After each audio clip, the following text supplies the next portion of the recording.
StraightAllDay.com. The show where you learn the discipline to show up day after day to do the work, the confidence to put yourself out there boldly and authentically, and the mental toughness to continue showing up, doing the work, putting yourself out there, even when the success you've expected to achieve has yet to be achieved. And on top of all this, you get a huge dose of personal initiative, which is the go-getter energy that moves any one of us, including yourself, to go and make things happen instead of waiting for things to happen. And then we put all this together into a series of frameworks, approaches, insights, strategies, and techniques, all underneath the umbrella of one unifying philosophy that is called Work on Your Game. My name is Baldwin, also known as Dre All Day, and welcome to the show. And today's topic is a question. I'm going to pose this as an open question, and I'm going to answer it. Question is, do we fix past unfairness with present unfairness? Do we need to balance it out by making things unfair now to balance out whatever was unfair in the past, at least according to whoever thinks it was unfair? I'm going to answer that question. But before we get started, let me tell everybody, I send out a text message every day, free of charge. Everybody in my text community, there's a message guaranteed to have you focused, sharp, and on point to start your day. I think all of you want to be that. So text me right now, my number, which is 305-384-6894. And every day when the daily motivation text comes out, you shall receive this message straight to your phone, free of charge. Normal text messaging rates apply. So just text me. That number's down below in the description. What's also down there in the description while you're there is a link to go to Work on Your Game University. That is the only place, the exclusive place where I offer all of my coaching services. That's where all my group programs are. That's where all my courses, all of my best frameworks and trainings are. Any of you who is serious about upping your game when it comes to your mindset, your strategies, your systems, and making sure you are being held accountable needs to be a member of Work on Your Game University, because you are already listening to the show. So we already know what path you're on by the virtue of you even being here. So go to WorkOnYourGame.LIVE. That's where we take that next step. So with that out the way, let's get into this topic, which is, do we fix past unfairness with present unfairness? Now, this is something that I started thinking about after I saw the responses that people had to any of you who follows current events, which I do through social media, mostly through Twitter is where I follow current events. That's where I get my news from, because I don't actually watch the news, and you shouldn't either. But the Supreme Court passed a ruling that essentially shuts down using race-based admission processes for bringing kids into colleges. In other words, colleges cannot choose which students get into the schools anymore based on race, and it needs to be based on merit. It needs to be based on actual academic performance, which ostensibly isn't that what getting into college is about. Because getting into college is a competitive situation.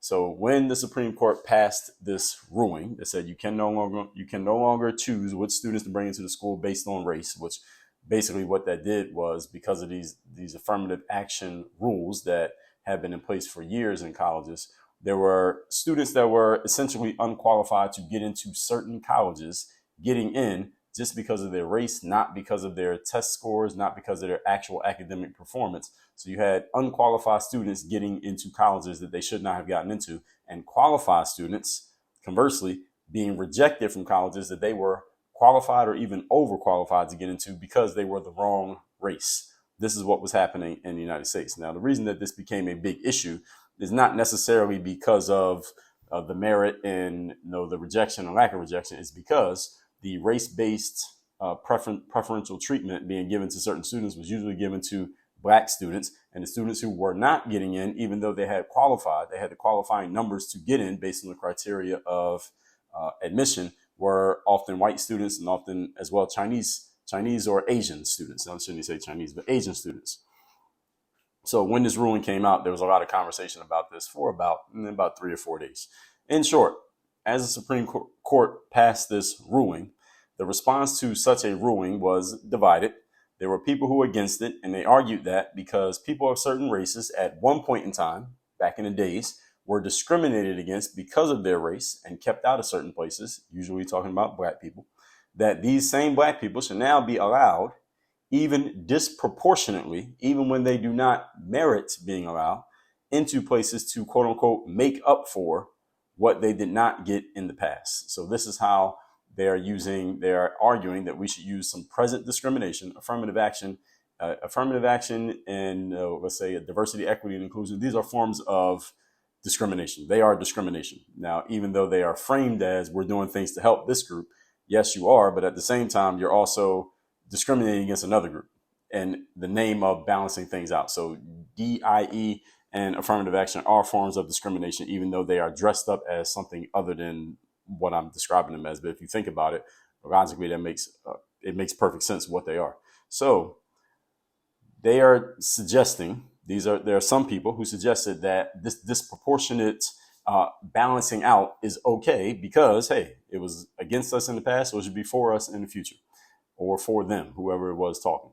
While others out there are saying that the days of discrimination are over, and since nobody's being discriminated against based on race anymore, that we should just all have a level playing field and just start from where we are today. And that we don't need to balance it out, quote unquote, from where we were in the past to balance it out here in the future. And this is something also that the first part of that argument, that we should have present discrimination to make up for past discrimination. This is something that Ibram X. Kendi argued vehemently in his book, How to Be an Anti-Racist, where he actually said in exact words that the only way to make up for past discrimination is present discrimination, and the only way to make up for present discrimination is future discrimination, which I don't quite understand what he's trying to say there, because if he's saying that we should discriminate against white people now to make up for the discrimination against black people back then that means there has to be a pushback. That means eventually we're going to discriminate against black people again to make up for the discrimination against white people. So his book made many arguments that were completely illogical, and I broke that down in a 4-part series. If you did not hear those episodes where I broke down Mr. Kendi's book, listen to episodes number 1788 through 1791, where I broke down that book, How to Be an Anti-Racist, and what exactly Mr. Kendi was saying. But anyway, let's get into today's topic and where I see this going and what my perspective is on all of this. Question once again is, do we fix past unfairness or present unfairness? Point number one. Now, I can see both sides of this clearly. I just pretty much explained to you. On the one hand, just because this era of obvious discrimination, back in the days when there was a blatant discrimination where you had, black people couldn't use certain water fountains, and there was water fountains for white people and water fountains for black people, and there were separate but equal, so to speak, situations in the United States. Just because that era is over, which it is, that does not mean that the remnants of that discrimination do not still exist. They do. There are remnants of that discrimination that still exist. There are people who will argue against this strongly. There are people who build their whole careers around this. I call them race hustlers. If you didn't hear me talk about the race hustler, listen to episode 1824. There are people who say, well, hey, back in the day, there were certain communities where a black person wasn't allowed to buy a home. Therefore, they could not build the home equity of owning a home. And now the people who did get to buy a home in those areas and the value of those homes went up. Now their families and their descendants, they have all this, they have these assets that are worth so much, whereas the black people were not able to acquire these assets. So now the white person has much more in assets financially than the black person does, even 50 or 100 years later, because of this situation of redlining back in the day. And there is a logical point to that. Anybody, again, who understands how these things work can understand that there is something of substance behind that argument. So there are people who say this, and there are some groups, families, etc., and people who have gotten further ahead than others because certain discriminations were beneficial to them, and they are still benefiting from the results of those discriminations, even though they may not have been the one who enacted the discrimination. They may not have been the one who wanted the discrimination, and they are not doing anything to exacerbate it to this very day, but they benefited from it, even though it was not of their doing. All right, this is true. So there are people who are listening to this right now that maybe some discrimination against other groups of people allowed you to have a clearer path to get to where you are, because there was less competition and other people were blocked from getting access to the things that you or your ancestors had access to. All right, this is true. I don't care who you are, where you're from, what your position is today. This is 100% true. With that said, being that this truth cannot be denied. On the other hand, people who are alive today who had nothing to do with these past discriminations, that's you who's listening to this right now, even if you are benefiting from those past discriminations, you are not the perpetuator of it. You did not create it. You did not argue for it. You did not necessarily vote for it. You didn't go out and protest for it. You didn't stop anybody else from getting anything. This was just the situation and it happened to benefit you, but it's not because you were out there campaigning for it, right? So with that said, discriminating against these individuals, let's just say this is a white person and your family 3 generations before you was able to get access to land and housing, and now there's a bunch of value in that land and that housing that you now own. And there are black people who are about the same age as you, who their ascendants 3 generations back, they couldn't get access to that stuff because they were blocked from it just by virtue of being black. Now you have all this value today, present day, and they have none of that value present day because they were blocked from it, not because they didn't want it, but because they were blocked from it, but you were not blocked. So you have it and they don't today. Discriminated against you because of something that happened in the past that had nothing to do with you. That is unfair to you, white person, is what I'm saying. That would be unfair to discriminate against you simply because you happen to benefit from something that, again, you didn't perpetuate and you didn't create. And you, as a white person, and I'm just using white and black here to keep the argument simple, but there are other groups involved in this, you have a right to have a gripe about that. That there's discrimination against you and they're saying, all right, well, some of you, let's say you're around my age, you're in your 40s and you have kids who are on their way to college and they're being rejected from a college that they clearly have qualified for academically, test score wise, extracurricular activity wise, recommendations wise. They clearly have qualified for the school, but they get rejected because the school has a quota to meet where they have to let in a certain amount of Latin and black kids. And those Latin and black kids are getting into the school that your child didn't get into. When your child has clearly outperformed that kid in college, you have a serious and legitimate gripe as to be pissed off about that because your kid did the work. And your kid had nothing to do with their great grandparents being discriminated against 150 years ago. What the hell does that have to do with your kid today?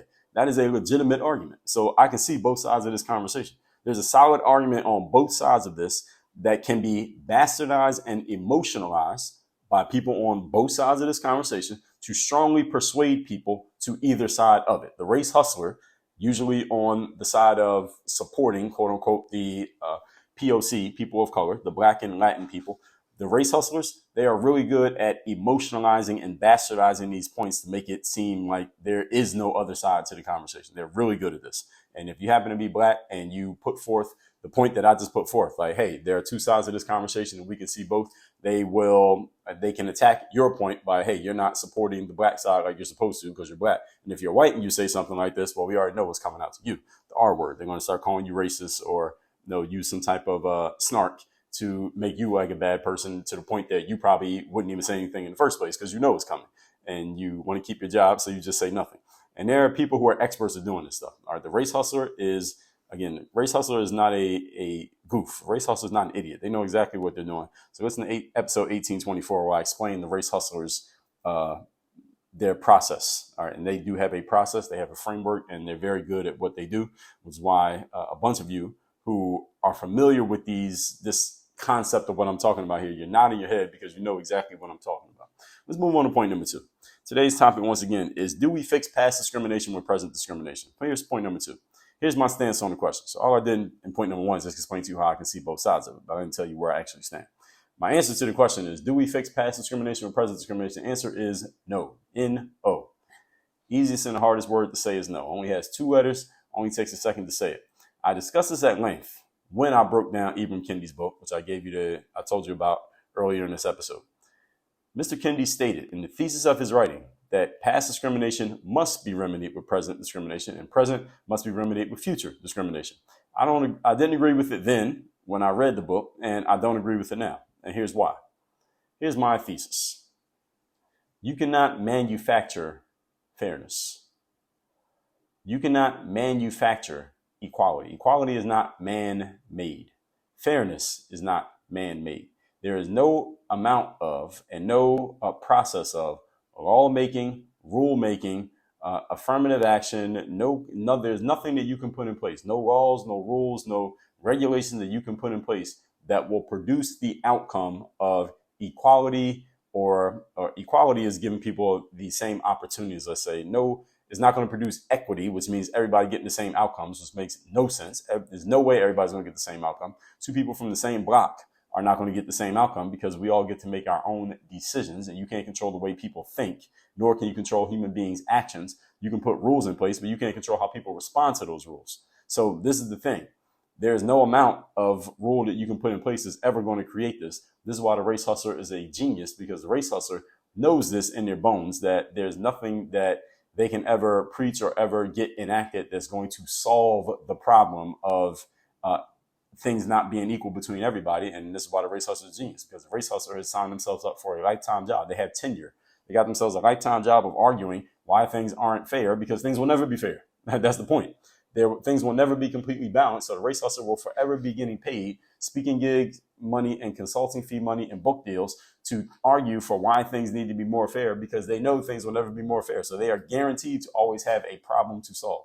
Like being a personal trainer who helps people lose weight, there will always be people who will drink soda and eat bonbons and sit on the couch and watch Netflix and eat ice cream. There will always be people who are out of shape. No matter how hard you work at helping people get in shape, there's always going to be at least one person out of shape. So when you get into the personal training space, you will always have somebody who could be your client. Same way, if you're a race hustler, you will always have somebody who will listen to you, because there will always be somebody who feels like things are not as fair as they could be in their personal favor. This is the way it works. That's why the race hustler is a smart individual. I'm not saying that facetiously. I mean that literally. Race hustlers are very smart individuals. You notice that most of these people are college educated. They often work at colleges. They often speak on college campuses. These people write books. They have podcasts. They have large audiences. They are not dummies. Now, they know exactly what they're doing. Right? If they were to have a conversation with someone like myself, I would uncover all their bullshit within about 30 to 45 minutes of a conversation. This is why most race hustlers won't have a conversation with me, because they know I'm going to uncover their nonsense. But they're not dummies. All right. They know, again, they're smart enough to know not to talk to somebody like me, and they respond to people who they can talk circles around, but I'm not that individual. So that's why they avoid me. Here's the whole point. You cannot manufacture fairness. There's no amount of rule, regulation, adjustment, or handouts that you can give or take away that will make everything fair and perfect. It is impossible. It will never happen, no matter how hard you or the government or anybody within it tries. The more you try to manufacture fairness and equity, the messier the situation gets. This is what happens. This is why affirmative action was generally, overall, affirmative action was a failure. Affirmative action got enacted in the 1960s. So it's been, 60 years? 50, 60 years that affirmative action has been around? How is a policy in place for 60 years and it still hasn't achieved this outcome? Is 60 years long enough? I think in 60 years, you get enough statistically significant data to know whether something works or it doesn't work. Can we agree? 60 years, it doesn't work. We know that it doesn't work. But people are getting vehemently angry because it's being shot down as far as in college admissions, even though we already have evidence that it doesn't work. Why are people getting so angry? Race hustlers. All right, this is their hustle. Their hustle is to always find something new to get angry about around the concept of race, because their audiences are people who are much more driven by emotion than actual logical thinking, because logical thinking takes work. Emotion does not take work. It just happens kind of naturally if you're stirred up by the right words. And as long as there's an audience of people who are more prone to being controlled by their emotions than by their logic, and there will always be more people who are controlled by emotions than logic, then the race hustler will always have a willing audience.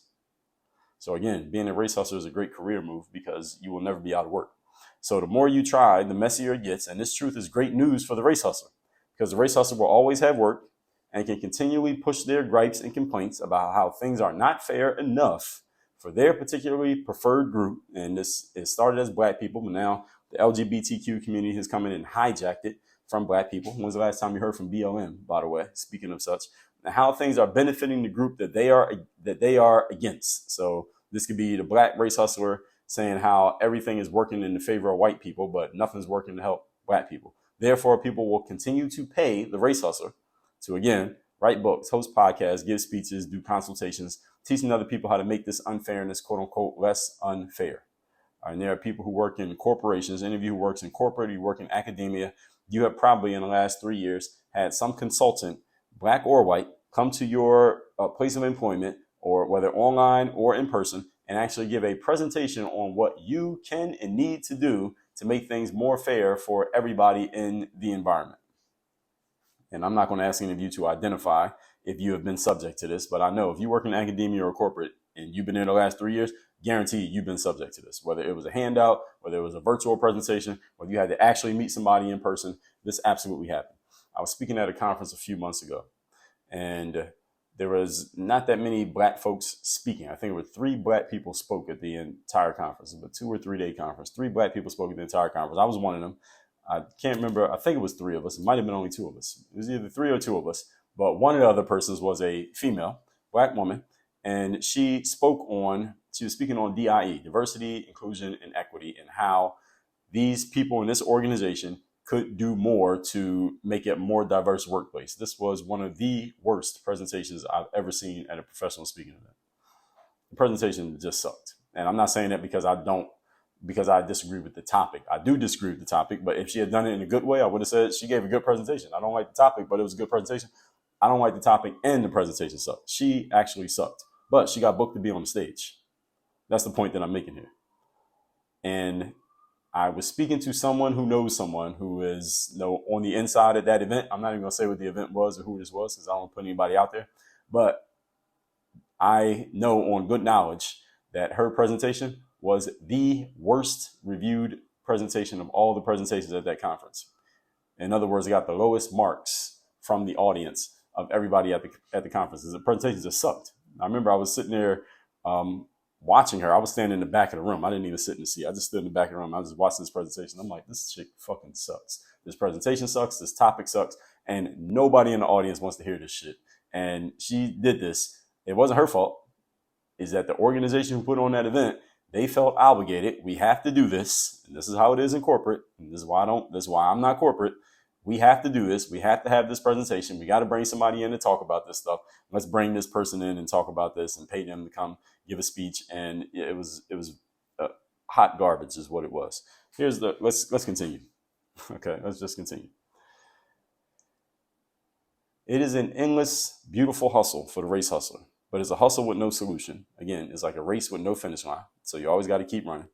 And if a race hustler heard me say this, they would say, well, just because it doesn't have a finish line, Dre, doesn't mean we don't need to work on it. What are you saying, Dre? We should just let it go and not do anything? Okay, so this is a garbage argument supporting what we call the sunk cost fallacy.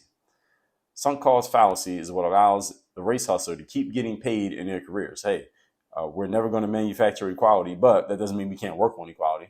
Doesn't mean we can't keep working on it. Doesn't mean we can't keep trying. All right, that's the argument of the race hustlers. Any of you who's doing that, make sure you're not falling for the sunk cost fallacy. Just because you're already investing in something means you got to keep investing in it. That's a bad reason to invest in anything. But we all got bills to pay. Okay, so I ain't mad at the race hustler. I'm just telling you all, as I told you in the episode on race hustlers, and anytime I mention them, I ain't mad at the race hustler. What I'm telling you is you should not fall victim to the race hustler because I'm telling you exactly what their hustle is. So don't knock the hustler for being a hustler. Just don't be the one who is falling victim to them. All right? I don't knock the drug dealer for selling drugs. You just don't be their customer. All right, because it was, you remember the commercials, your brain on drugs. All right, you just don't be the customer of the drug dealer. Point number 3.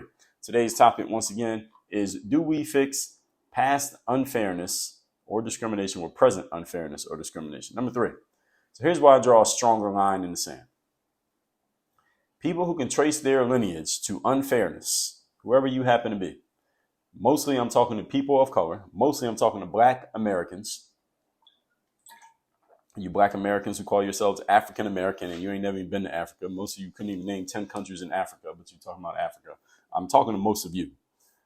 If you can trace your lineage, you can trace your lineage to some form of unfairness. Here's what I'm suggesting that you do. Stop living in the past. That's the clearest directive that I can give you. Stop living in the past. If your team, group, identity, or other collection that you're a part of, whatever groups you want to identify with, whether you're gay, whether you are, you're Black, whatever other group has been discriminated against in the past, every group could trace their lineage to some form of discrimination. If you look far and hard enough, every group can find some. Whatever happened to your group, if it was discriminated against, hated, blocked, not allowed somewhere, you got to let it go. You got to let the past go.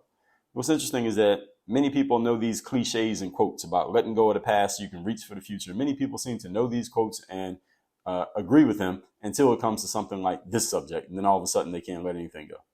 Whether it's something that happened to you personally, everybody in here can think of some situation in your life when somebody did something that you don't agree with and you know they were wrong. And if you think about it right now, you get mad all over again. All of us had those situations, whether it's something that happened to you personally, if it happened to your great-great-grandmother. If it's not happening today, you got to stop living in the past.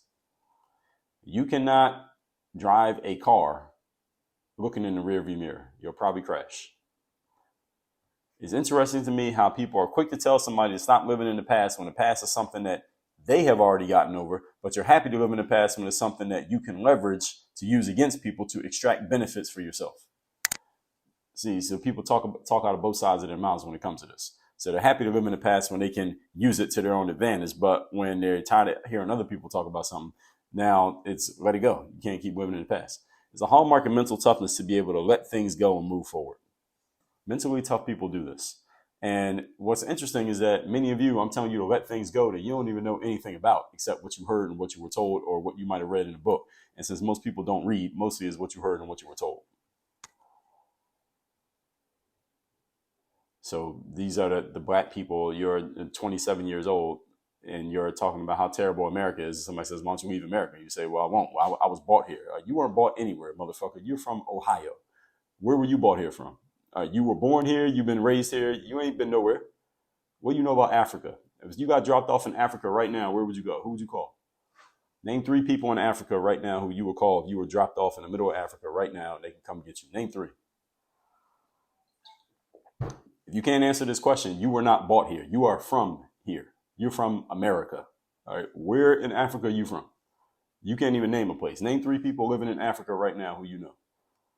All right. You were not bought here. All right. So these are these common responses that I hear people saying. Black folks who are saying, oh, well, America's is bad, bad, bad. And then somebody says, okay, why you keep living in America? I mean, you got money, you can buy a plane ticket, you can move, you can live anywhere in the world that you want to. Why are you still living in America? Oh, well, we were bought here. You were not bought anywhere. You are from here. You ain't even got a passport. What you talking about? You were bought here. You ain't never been nowhere. This is the only place you ever been. Where were you bought here from? What boat did you come on? What boat did you come here on? Your parents ever been anywhere? Your grandparents been anywhere? No. All right, you were not bought anywhere. You are from here. Unfair things happen to people every single day. I'm not discounting unfairness. All right, it's not a new argument for me to say you got to let things go and move forward. I'm not discounting past unfairness. Everybody's had unfair things happening on a micro level and a macro level. Everybody. Unfair stuff happens every single day. Even today, there are unfair things happening to people right now while you're listening to this. They happened in the past. And guess what? They will happen in the future. Some unfair stuff is going to happen to you in the future. Trust me. Some unfair stuff is going to happen to you in the future. But you cannot move forward while holding on to the past. This is true. Challenge of all this is that human beings simply have very flexible morality. This is the crux of this whole conversation. People are happy of letting go of the past when that past does not benefit them, but happy to hold on to the past and they can use that past for their own benefit against others. This is basically what it is.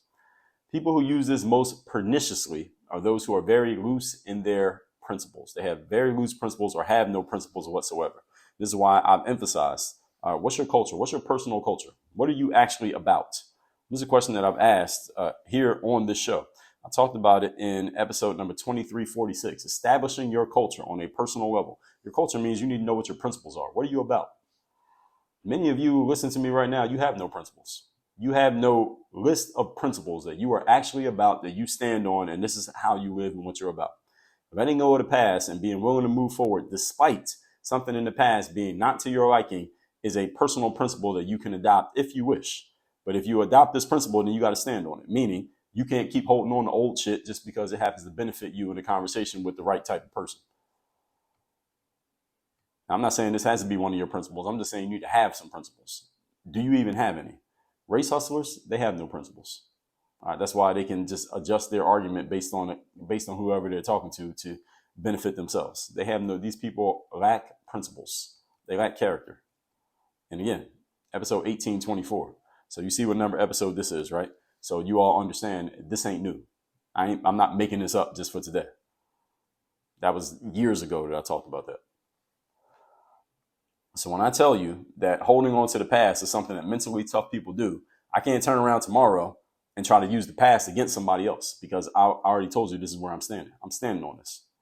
See, this is the good thing about principles. It holds you accountable to a standard operating procedure. When you declare a principle of yours, you can't go being flexible about a principle later on the next day. I told you about this. Principles, standards, and tactics. Principles, strategies, and tactics. Excuse me. Principles, strategies, and tactics. Episode 2211. Principles don't change. They are inflexible. Principles are inflexible. They do not change. Strategies is the plan of action that you use to execute on your principles. These change, but they change infrequently. And tactics, these are very interchangeable. You can change them moment by moment. So a principle, for example, I'll give you a personal example. A principle is I'm always going to be in great athletic shape, that if I told you I was a pro athlete and you didn't know me, you would believe me because I look the part. Even if I'm not a pro athlete, I'm always going to look the part. I'm always going to be in the shape as if I'm a pro athlete, even if I'm not. That's a principle of mine. The strategy for me to do that is, again, these can change. Strategy for at one point was playing basketball. Strategy now is I usually run, I go to the boxing gym, I'll lift some weights. That's a strategy. Those can change. They don't change that much, but they can change. Maybe 15 years from now, my strategy might be I play golf. All right, that might change the strategy. The tactic is what I do when I get there. So I go to the gym. One day I might lift weights. Next day I might run on the treadmill. Next day I might do some HIIT workouts. Next day I might use the bands. Next day I might use the dumbbells. Next day I might do some push-ups. These are tactics. They're interchangeable. They can change moment by moment. The whole point is, do you have principles? They don't change. And when you have principles, you are held accountable to a procedure of operation. Many of the top and most active race hustlers, again, they have no principles. Their principles are based on what day of the week it is and who they need to extract a paycheck from. And listen, I ain't knocking them. People can do whatever they want to do. I'm just telling you how I see these people. They can continue to do this if they want to continue to do it. All right? That's what they want to do. They have free will to do as they wish, even if what they wish to do, other people see as negative or bad or disagree with it. You still have free will to do what you want. All right, somebody who goes and robs a bank, all right, they have free will to rob the bank. Now, I'm not saying you should rob the bank, but I can't say that they can do whatever they want to do. Now, they got to deal with the consequences of robbing that bank, but they can do it if that's what they want to do. This is why I can respect the hustle of the race hustler, because I see exactly what they're doing, but I also can tell that they're very weak in their principles. And I choose to not be weak in principles. I choose to be clear on my principles and stand on them. Question is, what do you choose to do? That's the real question. With all that said, let's recap today's class, which is, do we fix past unfairness or present unfairness? And again, this was triggered by noticing the Supreme Court ruling that said colleges can no longer admit students based on race, and is going to be going back to based on actual merit, which I thought this was supposed to be the whole time.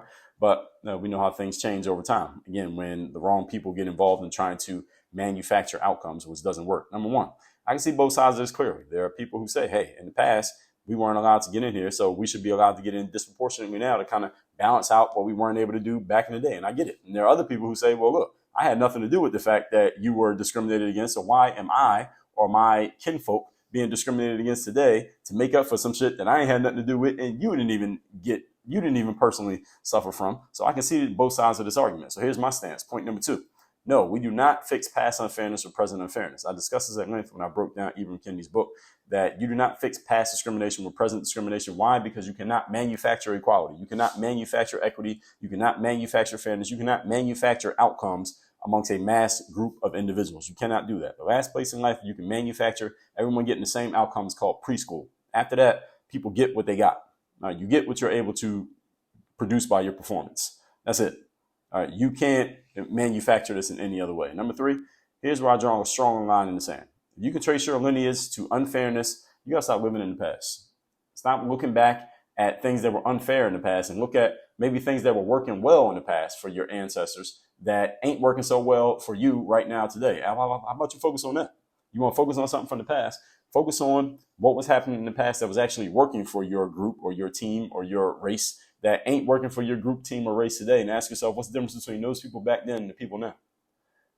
Because there were good stuff, there were good things working for certain groups back then that ain't working the same way now, as well as there were things working against them that are not working against them now. So why people only look to the past to focus on the bad stuff, but nobody's focusing on the stuff that was working that we seem to lost principles of? See, the challenge of all of this is many people have very flexible moralities and they have very flexible principles if they have principles at all. What are your principles? Do you know what your personal principles are? Do you have a personal code of conduct?